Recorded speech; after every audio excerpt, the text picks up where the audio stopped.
Well, for an analysis of the situation in Taiwan, we're joined here in the studio by retired Air Vice Marshal Sean Bell. Good to have you back in the studio, Sean. This is day 2, isn't it, of the Chinese military drills in the waters around Taiwan. Just bring us up to speed. What's the latest? Yeah, day 2, biggest military show of force in the region for a long time. Over 100 Chinese fighter bombers have been involved. Over 10 Chinese warships. Interesting enough, originally there's a sort of agreement between China and Taiwan that have this median line where the military forces from each side wouldn't transgress. But China's been flooding across that line with its aircraft and its ships over the last 48 hours. Originally, there were 6 military zones where China was operating its live firing around Taiwan. Now it's 7. Now, well, we understand it's now 7. Another one out to the east. They've also been, Chinese have been operating drones around Kinmen Islands, which are only 5 miles away from the Chinese mainland. There's been 11 ballistic missiles launched by China into these zones, some of them flying across the top of Taiwan. China's claimed all of those have hit their targets, but in reality, they're firing them into the sea, so it's very difficult to tell. Interestingly, they've also fired 5 ballistic missiles into the Japanese economic zone, which is quite provocative. And interestingly enough as well, these 6 zones, a couple of them actually infringe on the territorial waters of Taiwan. And therefore, China is conducting live exercises within territorial waters of Taiwan. Now, if that was to happen in any other nation in the world, that's incredibly provocative and dangerous. Of course, China just claims it's their country. For Taiwan's perspective at the moment, they've been operating their Mirage 2000s and their F-5 jets in their air defence zone, and also deploying their Navy and missile systems around the country. Why are China doing this now? Yeah, as you say, I mean, this is lots of posturing and very advanced rhetoric. Chinese are actually threatening or intimidating Taiwan. They've been doing this for quite some time, clearly with their long-term aim of assimilating Taiwan back to China.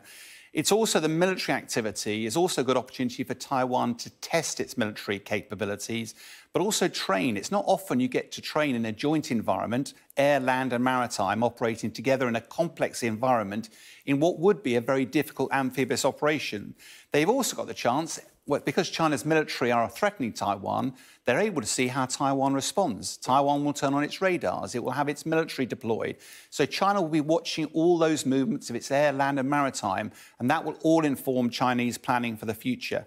What's interesting as well, though, from outside Taiwan, this 7th zone of military zone is out to the east, well away from Taiwan. That is probably not targeted at Japan. And even though those missiles went in the Japanese economic zone, in reality, it's almost certainly a key message to the United States, because Okinawa is one of the military establishments for America in the region. It's got 26,000 military folks there. Now, most of our military bases in this country have about 2,000.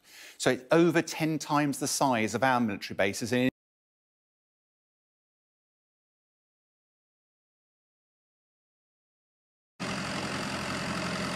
China is holding a series of unprecedented live fire drills. These drills include missile tests and what's called other military operations, some to be carried out within Taiwan's territorial waters. In the next 3 days, both air and sea traffic in the area are barred, effectively blockading Taiwan, which Beijing views as a breakaway province. China is accusing the US of undermining Beijing's One China policy. The Chinese military's conducting of drills in the sea near China's Taiwan are a necessary and just measure to resolutely protect national sovereignty and territorial integrity in response to the major provocative moves by some U.S. politicians and Taiwan independence forces. In an effort to calm the situation, foreign ministers from the G7 nations released a joint statement saying China's escalation risked destabilizing the region. The White House has repeated its message. There is no reason for Beijing to turn this into some sort of crisis. There is no reason to do that. We have been very clear. There's no change.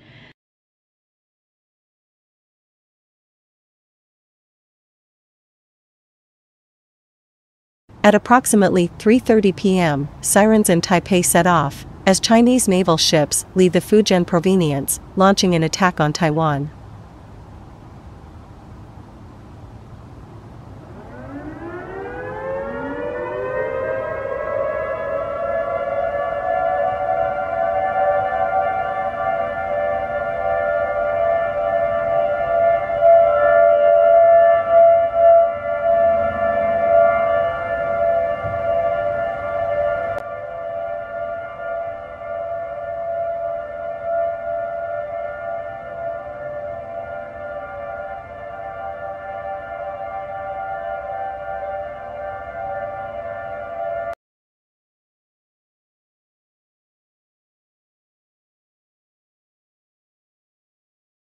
Moments ago, China forged its attack on Taiwan.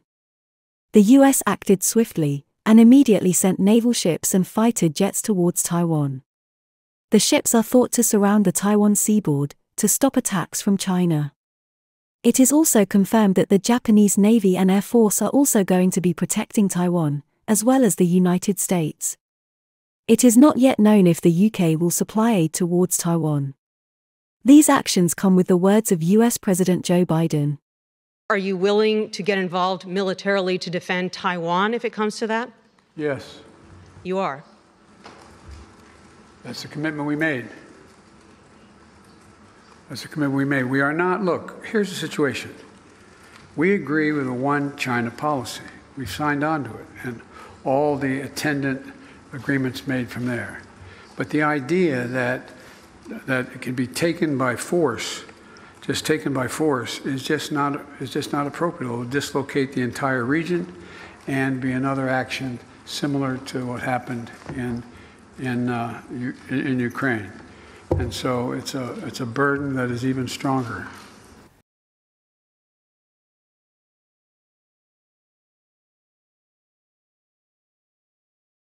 With the China and Taiwan war raging on, we cannot ignore the global economic impact this conflict has had.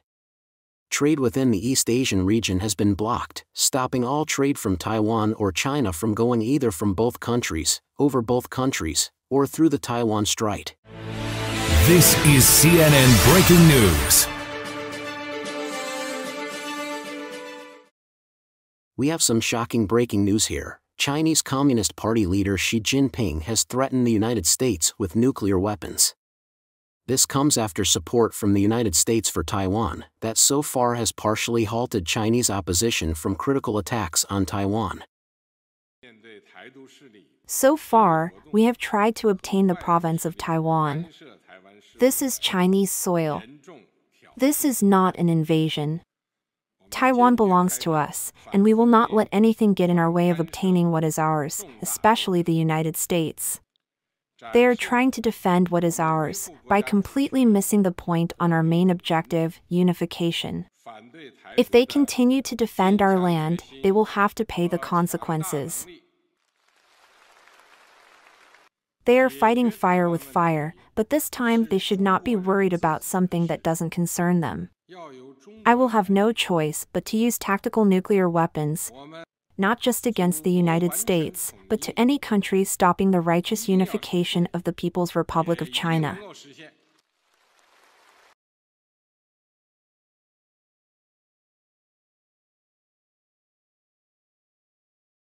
Through weakness and incompetence, Joe Biden has brought us to the brink of World War III. We're at the brink of World War III, just in case anybody doesn't know it.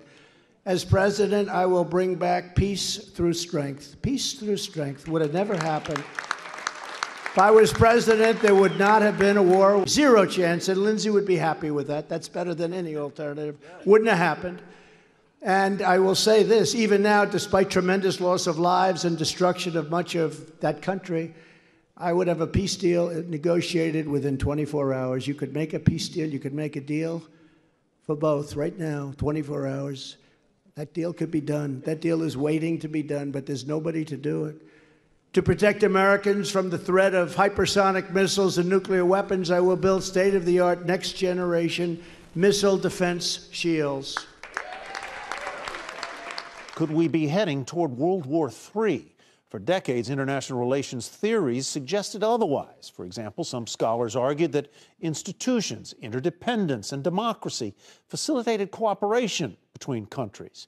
Economic globalization made armed conflicts just too costly, and nuclear weapons made wars among major powers unthinkable. But our next guest says some of the world's superpowers could be on a collision course. His name is Matthew Krenig. He is the Deputy Director of the Atlantic Council's Scrowcroft Center for Strategy and Security, also professor at Georgetown University, and a sobering op-ed in Foreign Policy magazine that I highly recommend. He wrote, in part, the major driving forces of international politics, according to international relations theory, suggest that the new Cold War among the United States, China, and Russia is unlikely to be peaceful. Matthew, why do you think we're heading down this path?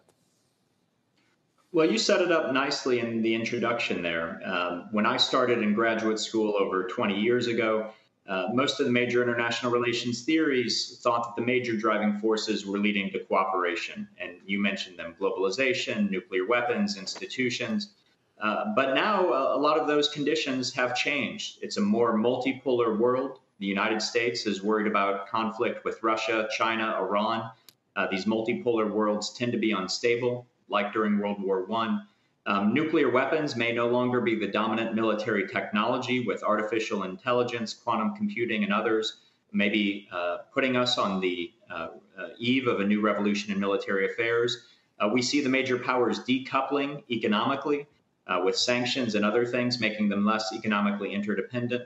And norms that we used to think were putting guardrails on conflict are also unraveling. We see China committing genocide, Russia engaging in wars of aggression. Mm-hmm. So I think for all of these reasons, there is a reason to be concerned that the world is becoming a more conflictual place and a more dangerous place. A multipolar world. It is also a divisive time here in America. It seems like many Americans can't even agree on what it means to be a patriot. Could Putin and Xi see this division as a weakness and therefore take advantage of it? Yes, one of the major international relations theories on the causes of war is about miscalculation. You know, if Putin and Xi are convinced that the United States has the willpower to resist them and the actual military power to resist them, they're unlikely to test us. But if they think that the United States lacks the will, lacks the resolve, I think war becomes more likely. And I do worry that this could still spill across borders to involve NATO, that Xi may miscalculate regarding Taiwan, and that Iran may miscalculate with regard to a dash to a nuclear weapon.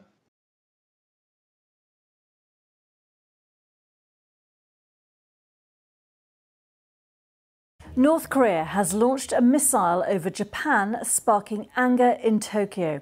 It defies a UN Security Council resolution ban on missile launches. The rocket came down in the Pacific Ocean and there are no reports of damage. Stephanie Prentice reports. It's a familiar sight. North Korea testing its missiles, but Monday's launch was different. For the first time since 2017, a missile flew all the way over Japan. The latest launch, the fifth in a week, has been strongly condemned by South Korean and Japanese officials. North Korea's actions, including the repeated ballistic missile launches, are a threat to the peace and security of our country, region and international community. And it's a serious challenge for our country and the entire international community. People in Japan awoke to messages warning them to take shelter as rocket fragments landed in the Pacific Ocean. It's a serious escalation of military action as North Korea tests its rockets as well as the patience of its neighbors. There are three things you can do, and one is the kind of diplomatic statements you're hearing. We condemn it. Maybe there's another resolution at the United Nations Security Council. That goes so far. North Korea's heard them before. It won't have much effect. The second is sanctions, but North Korea is already one of the most heavily sanctioned countries on earth, so that's unlikely. And the third is talk. Whatever Kim Jong-un's intentions, the outcome's already clear. As the international community unites to condemn the action, and Japan says it's consulting its allies on next steps. Stephanie Prentice, BBC News.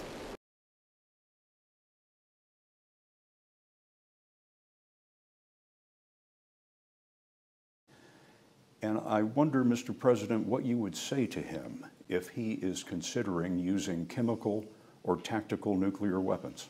Don't. It will change the face of war unlike anything since World War II. And the consequences of that would be what?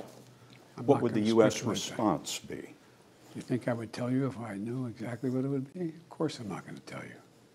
It'll be consequential. They'll become more of a pariah in the world than they ever have been. And depending on the extent of what they do, will determine what response would occur.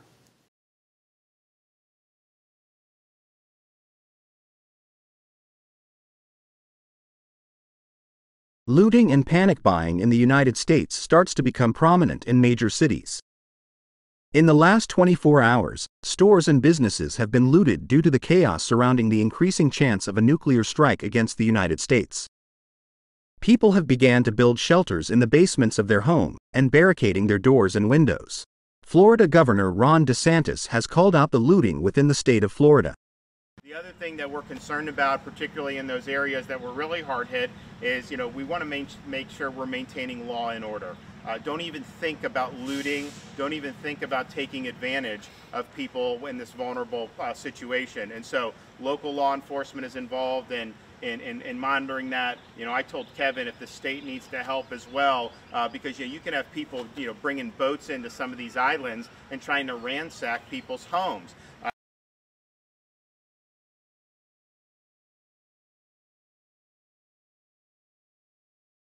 Citizens fleeing the cities cause major blockage on highways leading into the countryside.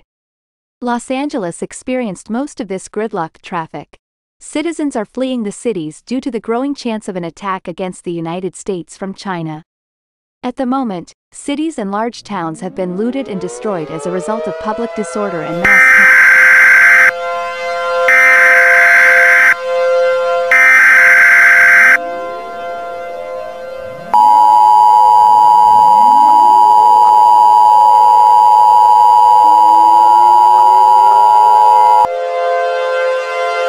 This is a national alert. Important instructions will follow. The following message is transmitted at the request of the United States government. An emergency action notification has been issued by the United States government for all of New York City and other areas, including New York, New York State, San Francisco, California, Washington, D.C., District of Columbia, Philadelphia, Pennsylvania, Houston, Texas, Atlanta, Georgia, Seattle, Washington, Dallas, Texas, San Diego, California, Denver, Colorado, Phoenix, Arizona, Austin, Texas, Miami, Florida, Chicago, Illinois, and Los Angeles, California. If you are in a 50-mile radius of each location, it is extremely recommended that you seek an underground shelter immediately. Bring essentials into your shelter to last up to 14 days, which include bottled water, hand-cranked or battery-powered radio, a basic first aid kit, and canned food. Make sure to have a lengthy supply of each item, as fallout will be present post-detonation. Fallout is a byproduct of radioactive particles that are carried into the atmosphere after a nuclear explosion and gradually fall back as dust or in precipitation. If you come in contact with fallout, you will become extremely sick, or even die. Do not attempt to use telephone lines. Telephone lines are being kept open for emergency use only. Highways are also for military use only. If you do not have access to a shelter in your area, please use one of the following public shelters available. If you are in the Brooklyn area, use the following fallout shelters, which include 86 Riverdale Avenue, 85 Catalpa Avenue, 3150 Newkirk Avenue, 333 Rugby Road, and 79 Penelope Avenue. If you are in the Manhattan area, use the following public fallout shelters. These include Meyer London School, 32 Christopher Street, 964 Columbus Avenue, 1835 Madison Avenue. This is WPIX-11, serving the New York City area. This message will repeat.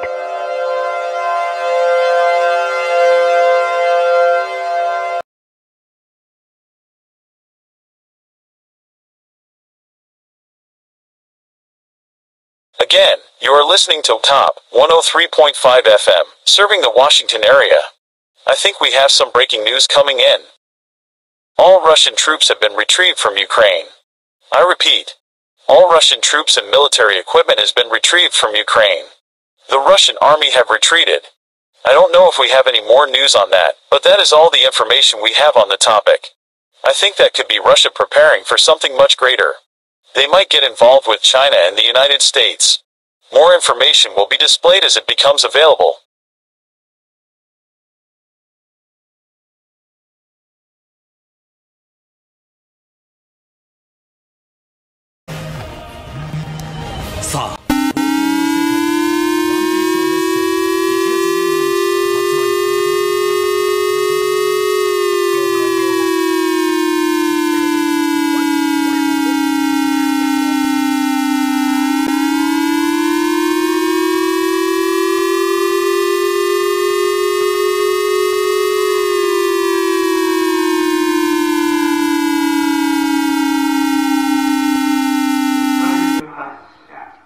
これは J アラートです。核攻撃が発見されました。直ちに避難所を求めてください。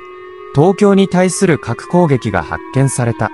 以下に分布する攻撃の影響は以下の通り。東京、山梨、埼玉、神奈川、千葉、茨城、栃木、群馬、長野。暗黒赤で強調された地域は直ちに避難を求めるべきです。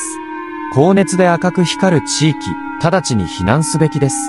オレンジで強調された地域は核爆発の副産物である核放射性硬化物を占めるべきです。瓶の水と缶詰救急箱バッテリーが避難所にすべての窓とドアを閉め家の最も中心部に行き14日間放射性硬化物が停止するのを待つ。J、アトートシステムを通してこのメッセージを送信するには通常のプログラムを停止します。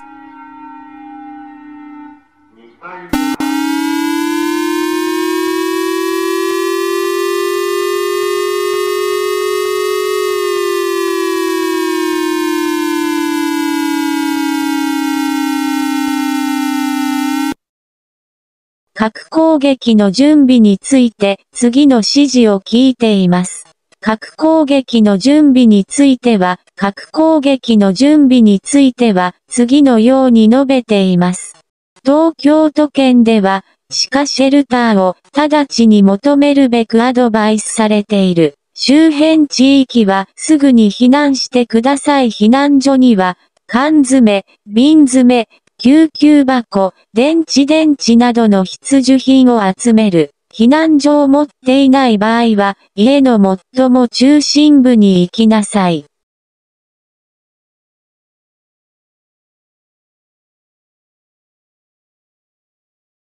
Further steps to strengthen our resilience and protect our critical infrastructure. Any deliberate attack against allies' critical infrastructure would be met with a united and determined response. President Putin's veiled nuclear threats are dangerous and irresponsible. Russia knows that the nuclear war cannot be won and must never be fought. We are closely monitoring Russia's nuclear forces. We have seen changes in Russia's posture. We remain vigilant.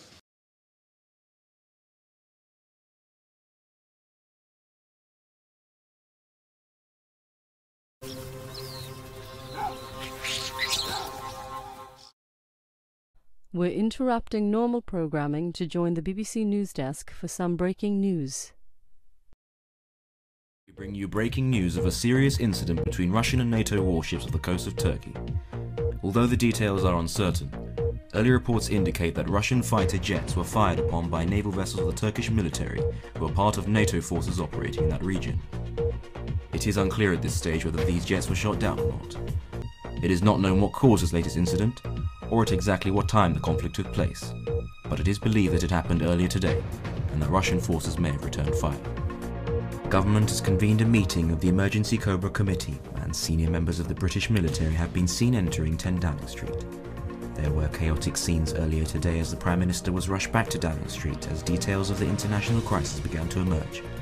He had been due to attend a meeting with senior business leaders in the city today, followed by a cross-party governmental committee meeting on electoral reform. These plans have been cancelled in light of current developments. The government spokesperson said that no statement will be issued until the situation becomes clearer. There are unconfirmed reports that Russian forces have retaliated by engaging in direct fire against several NATO warships.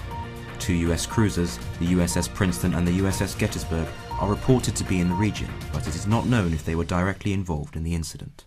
The Ministry of Defence has yet to confirm these reports, stating that the situation is changing rapidly and that they would be making a formal statement in due course, but acknowledging that something very serious has happened. In Europe, senior military leaders have been meeting at regional NATO headquarters, indicating that a response to what they describe as unwarranted Russian aggression is being planned. A general military alert has been issued across Europe, including the deployment of over 50,000 NATO troops to key points along the central border to Russia and the activation of over 200,000 reserve troops from France, Germany, Holland and the UK. The first contingent of British troops has already left RAF Brize Norton. All military leave has been cancelled, and the mobilisation of all British forces nationally and internationally has been ordered by the government. And we're just receiving reports that at least 2 warships have sustained serious damage as a result of direct fire from Russian forces. Details are unclear and the number of casualties remains unknown, but it is reported that at least 1 vessel has been sunk with major loss of life and that contact has been lost with a further 2 ships in the area. The US president has condemned the Russian military action, calling on President Putin to pull back from what he described as a reckless and warlike posture that can only lead to greater conflict. He said that he holds the Russian president solely responsible for the loss of vessels and the deaths of military personnel. World leaders have expressed their condemnation of Russian military action, stating their support for NATO forces and their hope that a peaceful negotiated settlement to the conflict can be achieved. A worldwide military alert has been declared for all forces with immediate effect. We'll be bringing you further information on the US response to the situation as details emerge.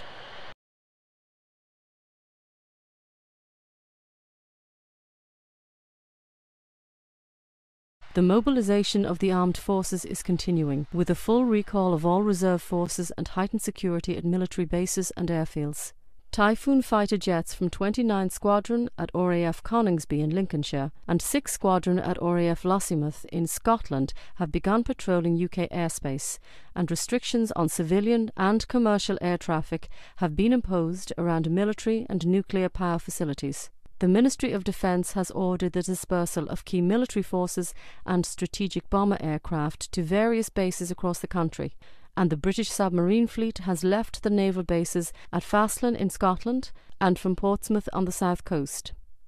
Traffic restrictions have been reported on certain motorways and access points, causing tailbacks in many areas and bringing traffic to a virtual standstill on parts of the M25. Emergency services and hospitals in the UK have also been placed on high alert. A senior spokesperson for the NHS has stated that it is important that the UK is prepared for any eventuality, but that this should not be a cause of undue alarm or concern. And just to recap on the main points so far, a serious incident has been reported between Russian and NATO military forces off the coast of Syria, apparently resulting in direct fire from Russian warships against US and British naval forces, resulting in the loss of at least 1 naval vessel and with casualties now exceeding over 200 troops killed and several hundred more either injured or unaccounted for. It is not clear when the first incident took place, but it appears that sometime earlier today, Russian jets were fired upon by the Turkish military after apparently entering their sovereign airspace. It is not known whether any Russian jets were shot down, and the Russian government is so far neither confirmed nor denied that this incident took place. A full-scale military response is underway involving combined US and British forces, although the scale and severity of the conflict remains unclear. We are expecting a statement shortly from the British government following an emergency meeting of the cabinet in a joint session with senior military leaders. It is clear, however, that the situation is extremely serious and is continuing to escalate. Downing Street has confirmed that all parliamentary sessions have been suspended for today and that heightened security measures have been put in place around major governmental and military facilities. Reporting restrictions have also been imposed on all major news networks, reflecting what the government described as a sensitive and volatile situation which represents a substantial and immediate threat to our national security.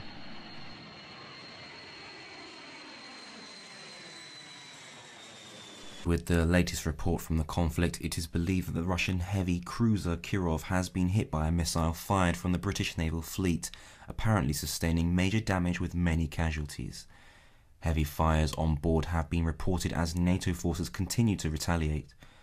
Russian search and rescue vessels are on the scene with additional support en route from the Black Sea Fleet, who are expected to arrive in the region shortly. And we do now have footage of the conflict from the region. This is the scene of Russian warships based directly off the coast of Syria. These are truly extraordinary scenes. Russian warships firing directly at US and British forces from NATO in what now must surely represent a state of war.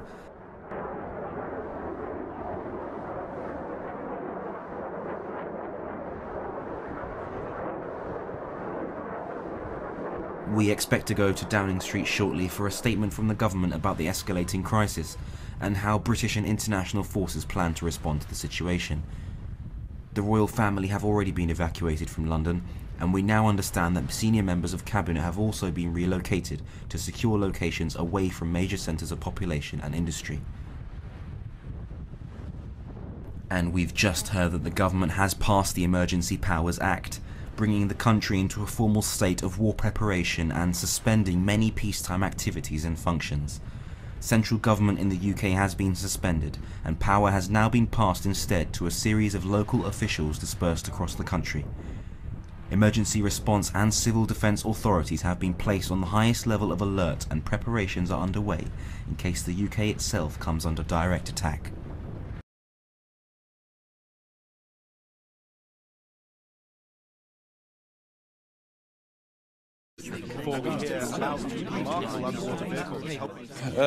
The security environment in which we meet today is dark. This nuclear saber rattling of Russia is unjustified, it's destabilizing, and it's dangerous. And this is something which we are addressing, and it's also one of the reasons why we now are increasing the readiness and the preparedness of our forces, and we are responding by making sure that NATO also in the future is an alliance which provides deterrence and protection for all allies against any threat.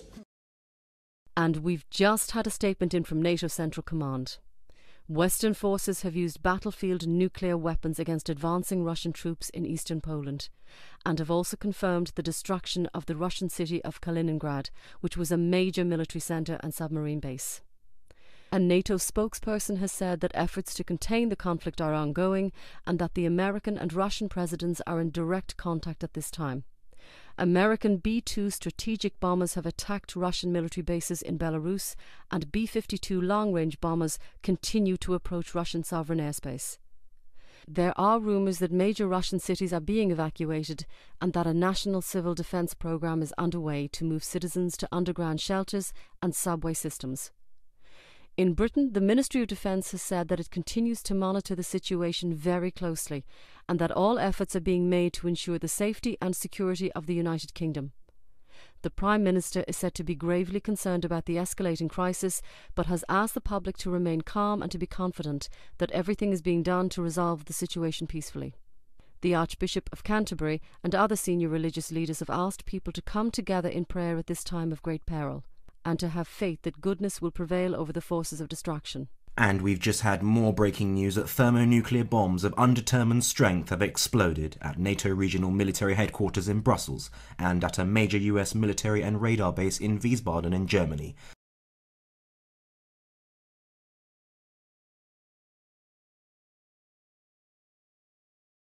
Dad, are you going to put all of us in detention? 3. The BBC is interrupting its normal programmes to bring you an important announcement.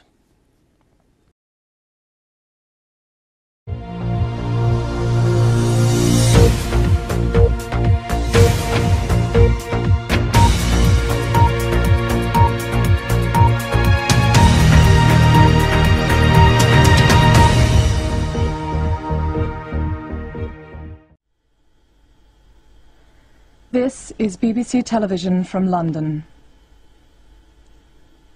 Normal programming has been suspended.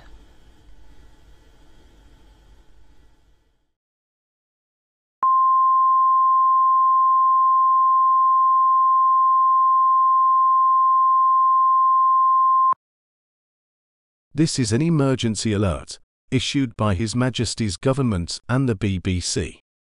Information of a possible nuclear strike against this country has been received. Telephone lines have been temporarily disconnected. Motorways are for military occupation only. The UK missile warning system has recognised the target locations of the missiles. The following areas will be attacked directly with nuclear weapons: Fillingdales Air Base, North Yorkshire; Helensburgh, Argyll and Bute; Lakenheath, Suffolk; Portsmouth, Hampshire; Fawley, Hampshire; Liverpool, Merseyside; Felixstowe, Suffolk; Immingham, Lincolnshire; London, Greater London; and Slough, Berkshire. If you are located in a 30-mile radius of each location, it is at best interest to evacuate your area immediately. If you are directly situated in the said locations, please seek an immediate shelter. If you do not have an underground shelter, go to the most central part of your home and gather enough supplies to last up to 14 days. The supplies usually include a battery-powered radio, canned food, bottled water, and a first aid kit. You cannot exit your shelter before the 14 days have concluded. Otherwise, you will be in contact with fallout. Fallout is a deadly byproduct of a nuclear blast, sprawling deadly radiation around a greater surface area. This means the United Kingdom's infrastructure will be damaged, crops will be unable to grow, and livestock will die out. If you are injured in the initial blast, you should treat your injuries as soon as possible. This is BBC Television from London. Tune in to BBC Radio 4 for more information. This message will repeat.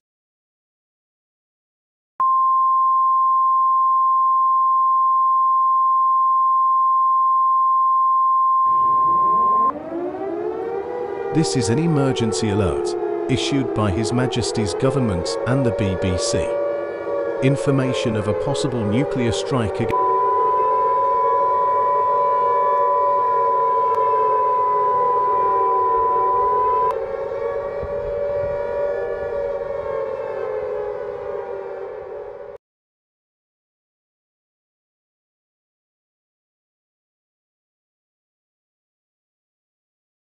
This is BBC Radio 1. We are still broadcasting from our shelter.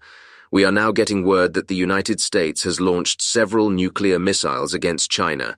The targets include the capital of China, Beijing, although this is not confirmed. Several hours ago, the United Kingdom launched a nuclear missile towards the city of Moscow in Russia. The total number of casualties has not been confirmed. The United States has declared a national emergency, as well as the United Kingdom, Russia, China, Taiwan, Japan, and Poland. The Australian government has expressed their concern on the international conflict, saying that they will do everything to aid their allies in times of need, but will not directly attack a country. Canada and Mexico have closed their borders after mass hysteria at the borders as an influx of the American population try to enter the countries. All travel, such as planes and boats, has been strictly prohibited across international waters.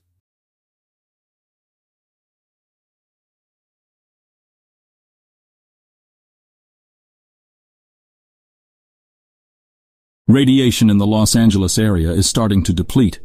It is still necessary to stay in your shelters. We will now announce a news bulletin following this important announcement. The White House has confirmed that the President of the United States, Joe Biden, has sadly passed away. They say he passed away at 8:57 this morning.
This is a representative of the White House.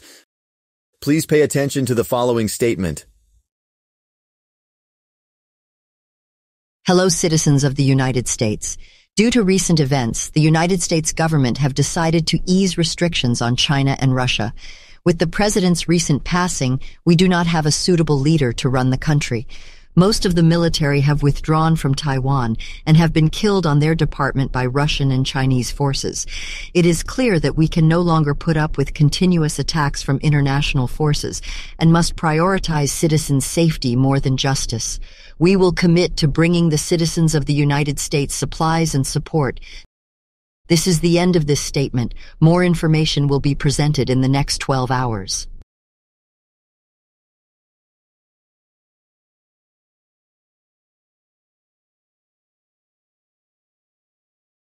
Temperatures in Sydney are expected to reach an all-time low as a nuclear winter is expected to hit the Northern Hemisphere and parts of the Southern Hemisphere, including parts of Australia. On Tuesday, the temperature is expected to reach -2 degrees Celsius, with windy conditions and a continuous overcast lasting the whole week. We advise that people of Sydney avoid the almost freezing temperatures in the midweek. It is not yet known if snow will be present.